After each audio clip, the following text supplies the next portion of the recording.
fans, this is the 13th round, where we discuss all things boxing, not boxing. Happy New Year, everybody. I just want to say that, get that out the way.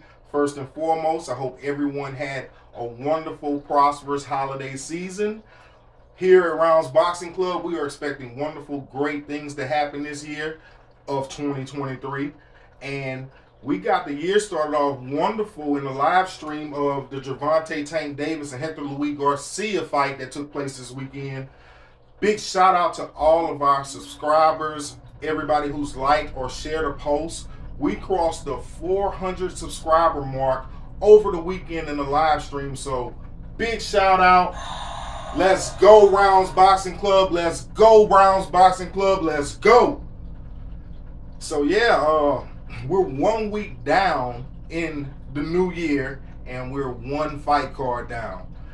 This past weekend on Saturday, we had a stacked card put on by Showtime PBC coming out of Washington, D.C. It was the Gervonta Tank Davis, Hector Garcia fight. And like I said, the bout and the card was stacked, full of talent. You had the likes of Boo Boo Andrade, Speedy Rashidi, you had Boots Ennis, and you had Tank Davis, all headlining their respective fights. The first fight of the night, we just gonna get into it how we do it, was Demetrius Boo Boo Andrade and Damon Nichols. This was Demetrius' first fight at 168 pounds. He's making his debut in that division, looking to get bigger fights. He's not getting any younger.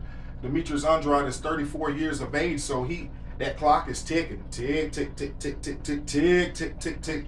So he got to get the ball rolling. So, he made a first step towards that Saturday night against Damon Nichols. And, Demetrius Andrade, he came out and he looked good starting off that fight in the first round. He controlled the fight. Wasn't a lot of action, but he controlled. I thought he won the first round. In the second round, I gave the second round to Demetrius Andrade, but he was dropped in that round, and the referee did not call the 8 count.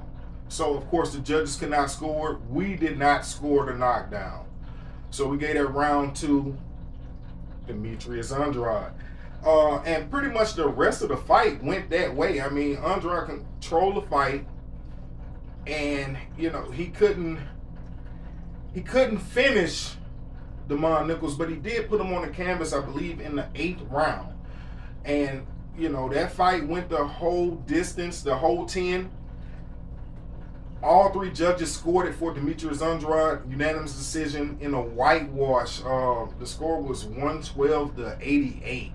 So, surprised that Damon Nichols put up a good enough fight not to get stopped, but he didn't win a round. And we got some highlights of that fight that we're gonna go to. Check these highlights out.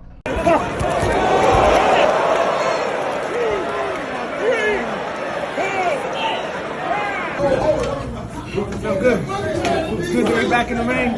Got a good solid 10 rounds with a good fighter. It's me again. Somebody else coming up, trying to prove boxing IQ.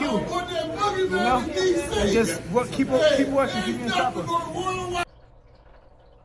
Big shout out to Demetrius Andrade on the victory. The second bout of the night probably was the best fight on the card. It was Speedy Rashidi Ellis taking on Roman Villa. And Rashidi Ellis was the favorite in Vegas coming into the fight. And the fight started off, and he showed his supreme boxing skills, and he looked like every bit of the supreme boxer starting that fight off. He was able to keep Villa from getting his shots off. Villa was stalking, and Rashidi was, around the perimeter ring on his horse, looking good on his toes, looking sharp on defense, hitting Villa with, speedy shots, scoring at will. He probably was throwing 10 punches to 2. early in the fight. And I had Rashidi Ellis pretty much winning every round. I mean, he was definitely in control. At up until round 6, I maybe gave Roman Villa 1 round. At best, it was 5-1 for Villa. But some judges may have scored it 6-0 for Rashidi Ellis. And he was in complete control of that fight. But round 7, the tide started to turn. Rashidi Ellis has been known to fade late in fights. And, we all know this, and I guess Roman Villa's camp knew this as well, because it must have been the game plan, because he didn't throw a lot of punches early in the fight, but it's like soon as the bell rang for round 7 that they took a pit bull off the leash, and he was chasing Rashidi Ellis around the ring until the final bell. And so, he was down on the scorecards, but he damn near won every round after 7. And he had closed that gap significantly headed into the 11. But all Rashidi Ellis had to do was pretty much, stay on his feet, box well, make it to the end of the round. Well, in that fight, the 12th round, Rashidi Ellis got hit with a left hook so nasty. I'll show you guys a picture that one of the photographers ringside took of Rashidi Ellis in a second when I get through telling you about the bout. But Villa put Rashidi Ellis down with a left hook in the 12th round, maybe like midway through the 12th round. Rashidi Ellis went on to beat the count. He got back up, and of course he's doing his best to stay on his horse, but Villa was Michael Myers in the ring, stalking him out, cutting the ring off, and he continued to wail and throw hard shots. And with 10 seconds left to go in the fight, Villa hit Rashidi Ellis and put him on the canvas again, right before the bell. And Rashidi Ellis was able to beat the count. But that round was definitely a 10-7 round, which made the final scorecards interesting. And, Villa went on to, I'm gonna let you guys look at the decision. I have the decision. I'm gonna let you guys see what the judges thought of this fight. Of the winner of the IBF Welterweight World Title Eliminator, and Flaco de Oro.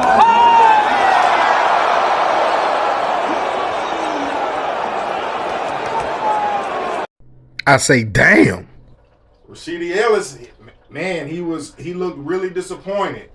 He looked really disappointed after the judges made that decision and gave the fight to Roman Villa. And I don't mean to use the term gave the fight, because Roman Villa won that fight.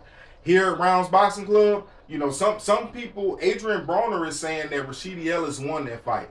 I'll tell you what, here at Rounds Boxing Club, you cannot win the fight on your ass.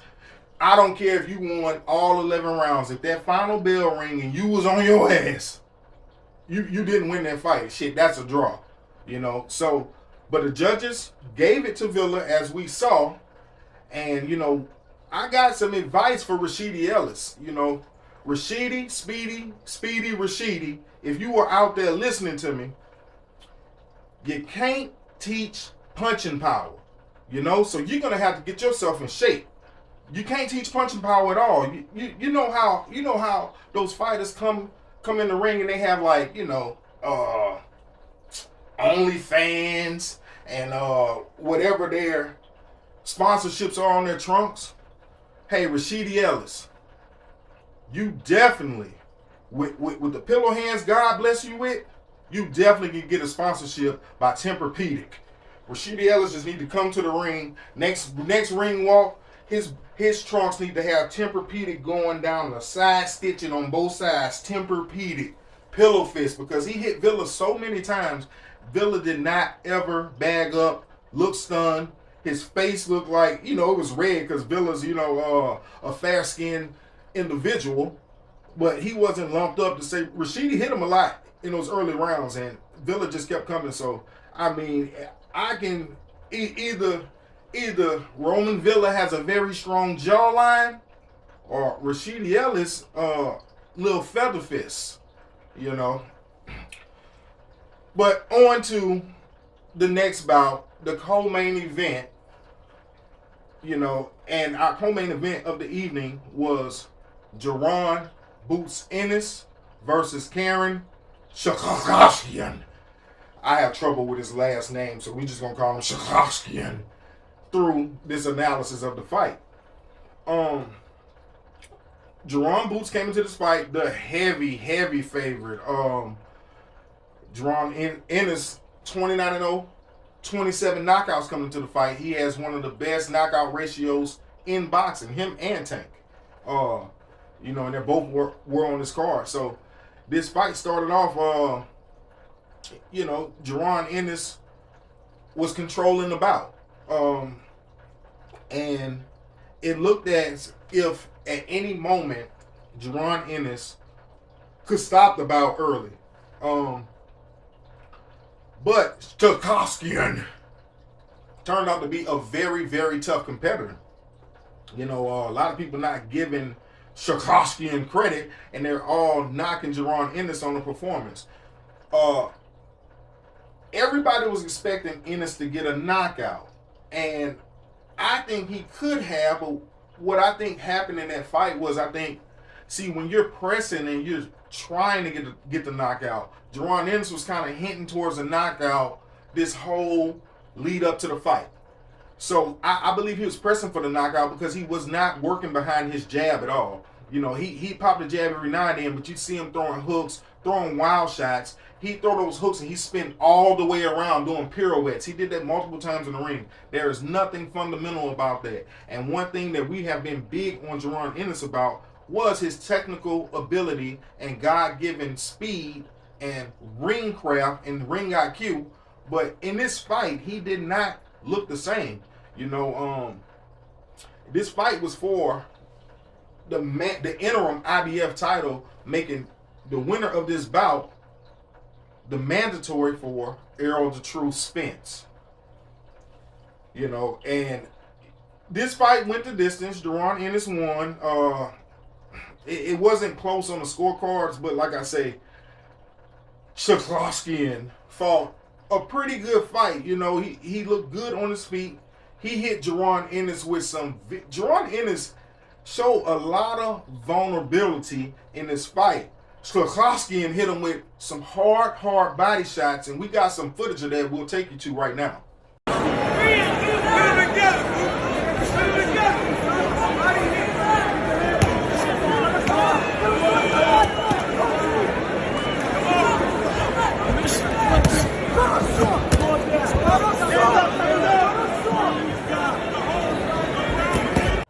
Damn. Hard shots. Not just body shots he was hitting them with. He was hitting them, body shots up top. He was pop shotting Jaron Ennis. Jaron Ennis got hit a lot more than we are accustomed to seeing. Some of those rounds were close. Those rounds he was winning. I'm not going to say they were swing rounds, but, maybe going into that last minute could have went either way. Also, Jaron Ennis did good work. Jaron Ennis hit Shakashkian with a huge body shot, and it almost looked like he held him up, which has my mind wondering, maybe this performance looked lackluster so he can actually secure the big fight. It sounds crazy, but in this climate that we're in with boxing, maybe it would be smart. It's not unheard of. It's happened before where a fighter takes a tune-up fight, and not saying he looks bad, but he doesn't go out and give the most impressive performance, maybe to just try to secure the big fight so that whoever has the belt does not duck him. I don't know if that's the case, but if you take a look at this huge body shot that he hit Shakashkian with, watch how Jaron Ennis angles over, and it almost looked like he's holding him up because, man, he hit him with a shot, and Karen Shakashkian was very much so hurt, and it looked like Jaron Ennis maybe could have finished him there. Let's take a look at that footage.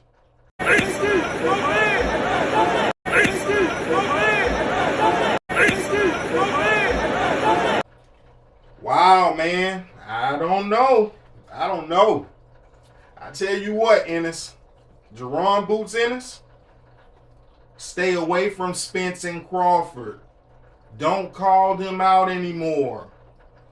I believe Jaron Boots Ennis should be looking to maybe secure a bout with, maybe get another tune-up or get a big fight with a Virgil Ortiz, a Conor Benn, maybe even a Keith Thurman if the Errol Spence fight doesn't go through, or even after Errol Spence.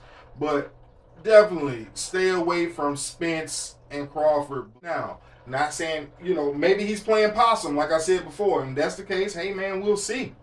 But, back to the gym we go. And our final fight of the evening, main event, Gervonta Tank Davis took on a very, very prime and upset-minded Hector Luis Garcia. And we all know Gervonta Tank Davis is going to be the favorite coming into the bout. That is a given,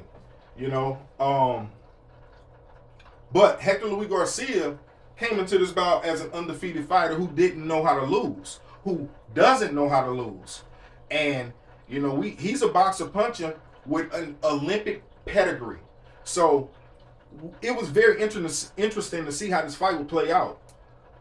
Of course, Tank he's not in his hometown of Baltimore, but he's, driving distance away. He's basically, he's the hometown favorite going into the fight. And Garcia, he like I said, he has that Olympic pedigree. He's moving up from 130. This was his first fight at 135, but Garcia was almost a weight bully at 130, so I figured he'd be okay size-wise against Gervonta Davis, making his debut at 135. And, he looked like he hydrated well. To me, looked like the bigger man in the ring. But, as usual, the fight for Tank, he started a little slow. I gave Garcia the early rounds, but it wasn't because he was just doing the most. It was more so Tank was just maybe reading Garcia, wasn't really throwing punches, just trying to maybe find his range a little bit, gauge his time, gauge his speed, feint a little bit, just see what Garcia was at with it. And as the third, fourth round started, you saw Tank Davis started to land a little bit more, find his range, and he started to hit him with his straight left hand, his backhand. Tank is a southpaw, so he started to hit him with that backhand, that straight left, and he was pawing that jab to the body. And round 5, the fight was, I still was giving Garcia some of these rounds, but Tank was starting to come on. Round 5, I thought Tank really started to kind of show that, okay, he's picking up. Round 6, Tank started to sit down on his shots and throw a little bit leather and exchange with Garcia a little bit more. And you can tell those shots were starting to affect Hector Luis Garcia. And round 7, I gave 6 to Tank. Round 7, it was more of the same of round 6, but even more so, Tank started applying more pressure. And going into round 8, once round 8 started, at some point midway through round 8, a fight broke out ringside, and the ref called a stop to the bout with 58 seconds left in the round, which is kind of unheard of, but the commotion was so much. I get it. It almost reminded you of the parachute man that came in the ring on the Holyfield and Bo fight. The commotion, the way it looked out there. So, both fighters went to neutral corners or whatever. And once they got all that situated and the ref called the fighters back together, Tank, it was like 58 seconds left, I believe, in the round. And Tank went on to hit Hector Garcia with some hard shots towards the end of the round that, that did a lot of damage to Garcia. Let's check that out.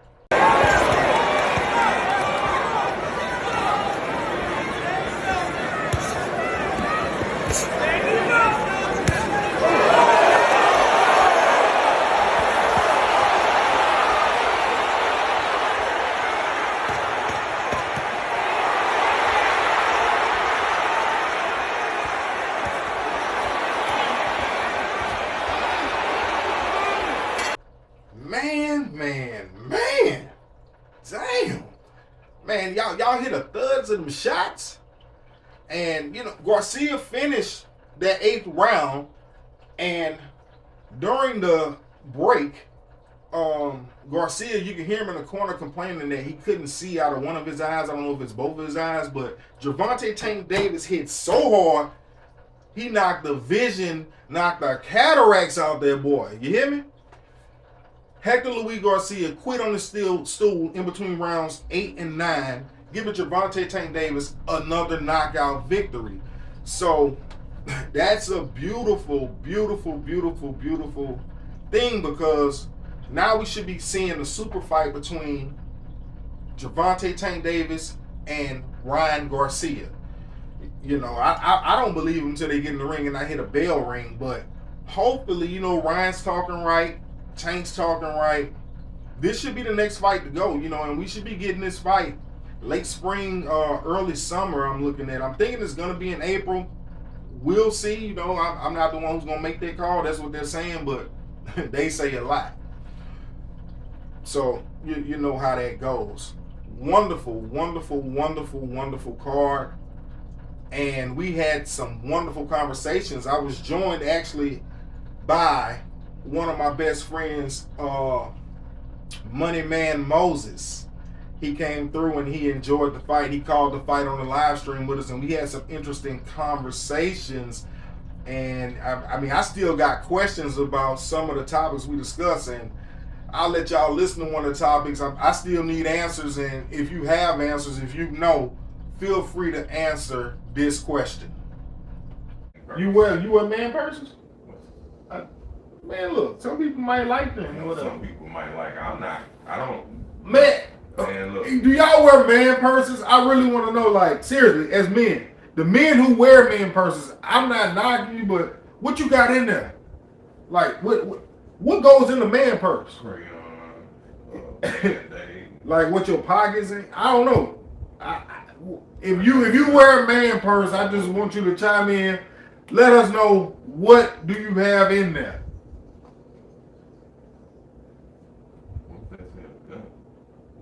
I'm just wondering, maybe, shit, is that what it's for?